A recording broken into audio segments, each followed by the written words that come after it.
Hello student, आज हम लोग पढ़ेंगे हाइपोस्पर्मिया। हाइपोस्पर्मिया क्या होता है कि जब कोई मेल सीमेन इजैकुलेट करता है, तो जब सीमेन इजैकुलेट करता है और सीमेन बाहर आते हैं तो उस कंडीशन में जो सीमेन की क्वांटिटी होती है वो 1.5 ml से कम होती है। ठीक है, तो इस कंडीशन में क्या होता है, हाइपोस्पर्मिया होता है। ठीक है, तो हाइपोस्पर्मिया में जो हमारा सीमेन की क्वांटिटी होती है वो कम हो जाती है। मतलब सीमेन की क्वांटिटी कितनी होनी चाहिए, देखो WHO के अकॉर्डिंग सीमेन की जो क्वांटिटी होती है 1.5 to 6 ml होती है। ठीक है, लेकिन अगर हम बात करते हैं हाइपोस्पर्मिया में, तो हाइपरस्पर्मिया में जो सीमेन की क्वांटिटी होती है वो 1.5 से लेस हो जाती है, यानी इससे भी कम सीमेन निकलता है मेल्स में जब वो सीमेन इजैकुलेट करता है। ठीक है, जिसके कारण क्या होता है कि वो मेल अपनी फीमेल पार्टनर को प्रेग्नेंट नहीं कम कर पाता है। ठीक है, अब क्यों नहीं प्रेग्नेंट कर पाएगा भाई, जब सीमेन की क्वांटिटी कम है तो क्या होगा,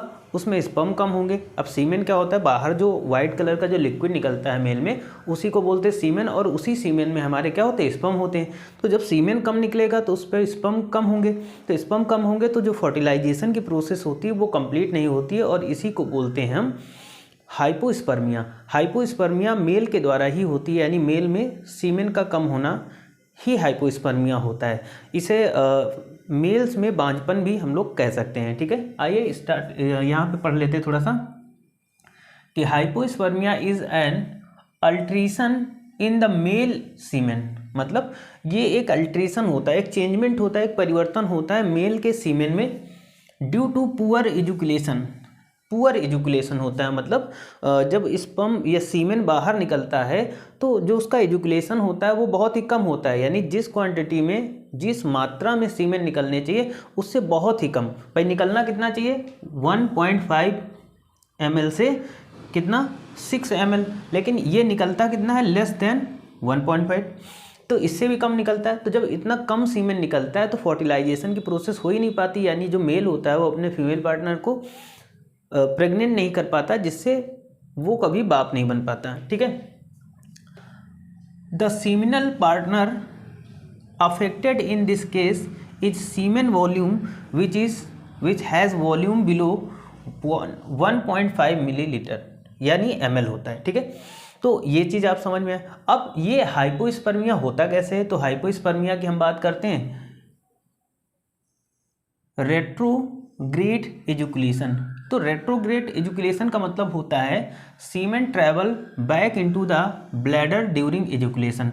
मतलब जैसे सीमेन का एजुकुलेशन हुआ अंदर से टेस्टिस से, तो जब इनका एजुकुलेशन होता है, ठीक है, तो जो एजुकुलेशन होगा उसमें सीमेन क्या होते हैं कि बैक कर जाते हैं ब्लैडर में। तो जब एजुकुलेट होते हैं तो उस एजुकुलेट के टाइम पे क्या होते हैं, ये ब्लैडर में ड्यूरिंग ब्लैडर में क्या करते हैं, ये बैक हो जाते हैं। मतलब जिस क्वांटिटी में सीमेन निकलना चाहिए उससे कम क्वांटिटी में सीमेन निकलते हैं। तो ये एक प्रॉब्लम केस आ जाता है जिससे मेल्स में हाइपोस्पर्मिया हो जाता है। ठीक है, स्ट्रेस, कई कारण ये होते हैं, बहुत ही ज़्यादा अगर मेल स्ट्रेस ले लेता है तो उस कंडीशन में सीमेन का जो इजैकुलेशन होता है वो बहुत ही कम हो जाता है, यानी सीमेन बहुत कम निकलते हैं। ठीक है, सेमिनल वेसल ब्लॉकेज। देखो अगर सेमिनल, भाई जिस क्वांटिटी में सीमेन बाहर निकलने चाहिए पेनिस के थ्रू, लेकिन क्या होता है कि अगर सेमिनल वेसल हमारी ब्लॉक हो गई, तो उस कंडीशन में जिस क्वांटिटी में बाहर आना चाहिए सीमेन, उस क्वांटिटी में सीमेन बाहर नहीं आते, जिससे क्या होता है कि मेल्स में इनफर्टिलिटी हो जाती है, यानी कहीं ना कहीं वो अपने फीमेल पार्टनर को प्रेग्नेंट नहीं कर पाते हैं। लो टेस्टोस्टेरोन प्रोडक्शन। अब अगर टेस्टोस्टेरोन हार्मोन्स का प्रोडक्शन लो हो गया, यानी टेस्टोस्टेरोन हार्मोन्स अगर कम निकलेगा तो कॉमन सी बात है सीमेन का प्रोडक्शन भी कम होगा। Toxic from the excessive alcohol कंसम्प्लेशन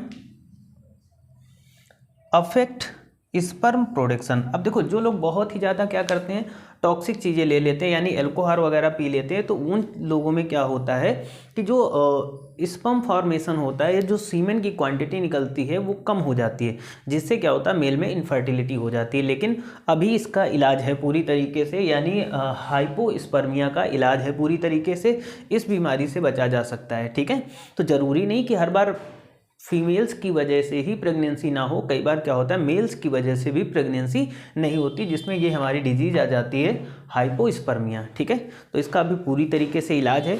treatment कराने के बाद में जो सीमेन निकलते हैं वो पूरी क्वांटिटी में निकलते हैं, जिससे वो मेल अपनी फीमेल पार्टनर को प्रेग्नेंट कर सकते हैं। ठीक है, तो आज के लिए इतना ही रखते हैं। आई थिंक टॉपिक समझ में आया होगा, और अगर समझ में आया तो चैनल को सब्सक्राइब, वीडियो को लाइक और शेयर करिएगा। Thank you for this class.